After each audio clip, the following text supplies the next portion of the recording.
the beginning of August already. That is so insane to me. I'm moving in 3 weeks and I swear July just started. I don't understand how it's already August, honestly. So I'm gonna go ahead and tell you what books I read in the month of July, which wasn't a lot. So the first book that I finished in July was The Book Thief by Marcus Zuzak. I started this at the end of June and finished it at the end of like the first week in July, and I really loved this book. I don't know why it took me so long to start, because it was amazing. It was just so powerful. I gave it 5 out of 5 stars.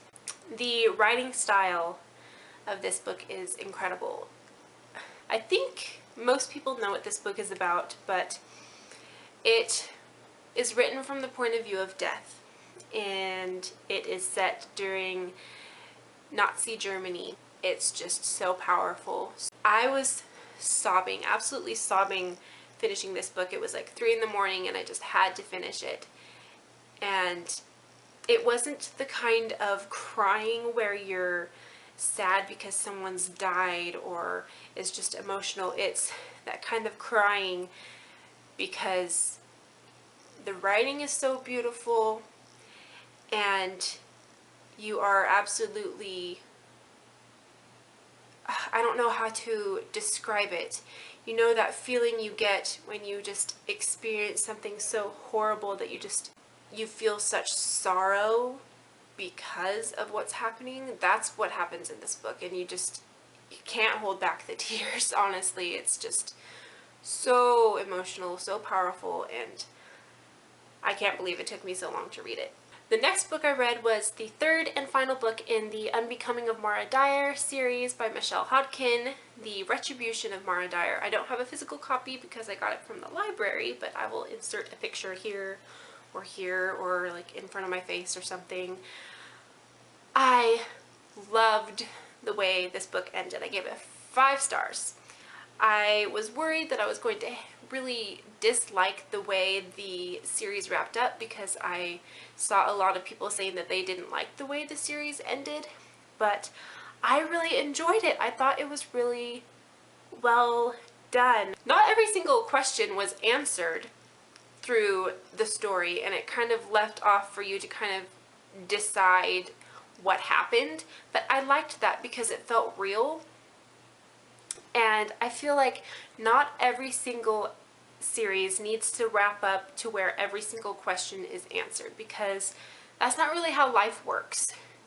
You kind of have to go through what's going on and reach that point where you've gone past that moment of hardship and kind of have to figure out, well, how am I going to live my life after this? And I feel like that's kind of what happened with this series, and I just really love it. It's one of my favorite series of all time now, and I just really liked it. I really liked it. If you want to know more about the first 2 books, you can watch my previous wrap-up. I may do a discussion on the entire trilogy.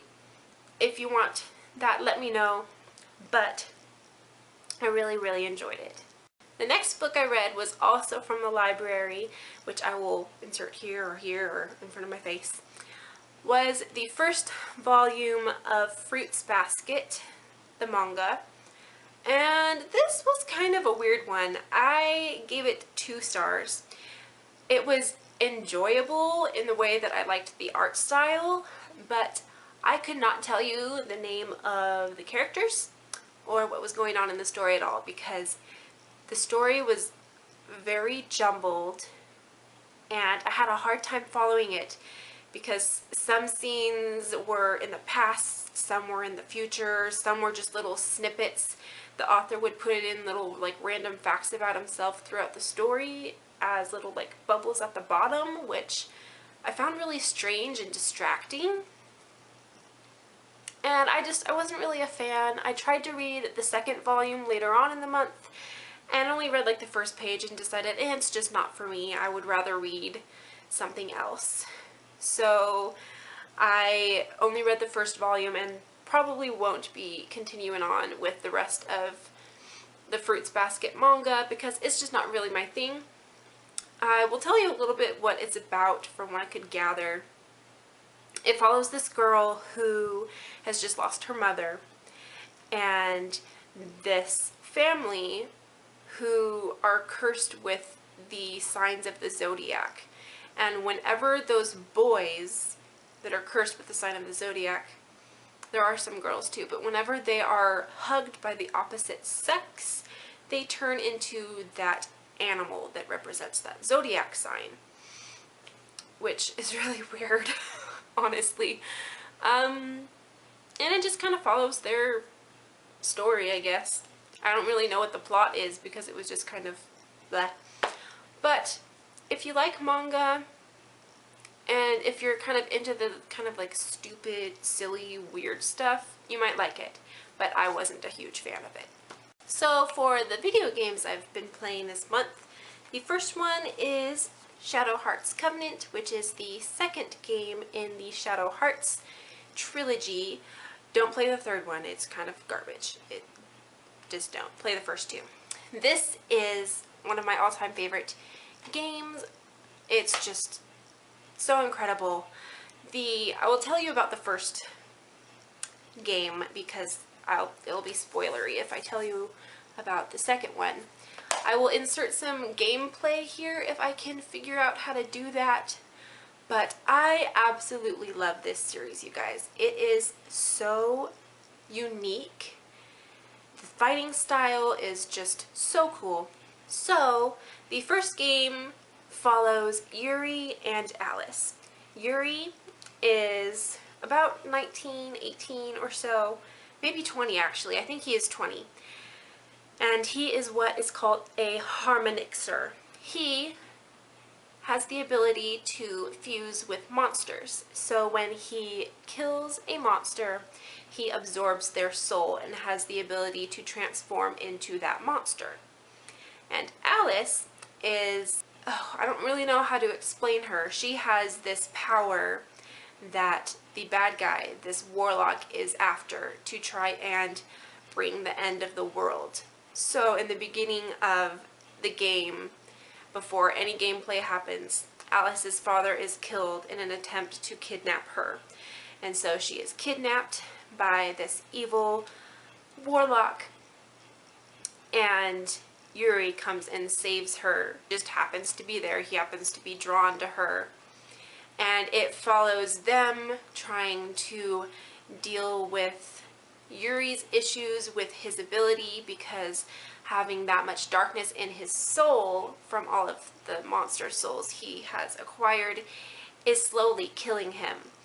And Alice is being tracked and stalked by this evil warlock who wants to use her special power to bring about the end of the world. And it is just so cool. It's really dark. If you don't like dark themes, don't play it. It's really creepy, but I really, really love the story. The love story that spans across these two games is just goosebumps worthy. It's just so, so good. I love it. The fighting style is so cool. If I could figure it out, I will have the gameplay inserted, but it is a turn-based role-playing game, kind of like Final Fantasy, but instead of just selecting kind of like what abilities you want to use, you use the Judgment Ring, which is a little ring that pops up, and you have to tap your button so the cursor hits each section on this ring so you can deal out your attack. And depending on which section of the ring you hit, the attack is more or less powerful. If you miss, you miss. And it's just such a new, more kind of interactive way of playing rather than just button mashing as you can do in Final Fantasy, just to like smash the X button to go through the games. You have to actually like pay attention. And I really like it. It's different. The characters are all really different and they're all very diverse. There's just all different kind of ages and different personalities, different races. They're just really, really cool. I really love it. I highly, highly recommend these games, and I have had a lot of fun playing them. I've played them several times through already. And then the second game I've been playing this month is Dark Cloud. This is the first game in the Dark Cloud. I think it's just 2 games, Dark Cloud 1 and Dark Cloud 2. Dark Cloud is set in a world where this dark genie has been trapped in an urn, and this greedy evil man has acquired that urn and has released the dark genie again and has destroyed half of the world. But the king fairy has trapped everyone, their houses, their towns, in these little spheres called Atla. And this boy has been chosen to be able to rebuild the world. And in the beginning of the game, he is in this town that is destroyed, but the fairy saves him and tells him about his journey that he's going to go on, that he's been chosen to receive the power of the Atla. The Atlamelia is actually what it's called. And so basically you go to each town, go to the dungeons and fight monsters and acquire the buildings of the town back and the people. And you basically kind of rebuild each town. And I love the rebuilding aspect. It's kind of like a Sims kind of thing, but more open. It has more of a story. And you just get to rebuild the world and find out more about the story and acquire new team members. I will insert gameplay somewhere so you can kind of see what it looks like. And I just really like it. It's fun.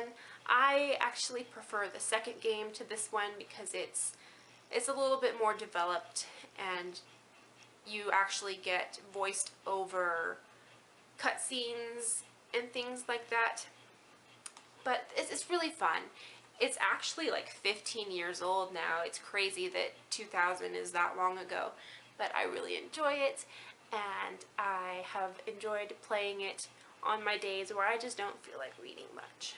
So that is everything that I read, started reading, didn't finish reading, and played in the month of July. I read 3 books, well, 2 books and a manga, and played 2 games. I didn't finish either of those games, but I've just been playing them kind of off and on whenever I'd like to.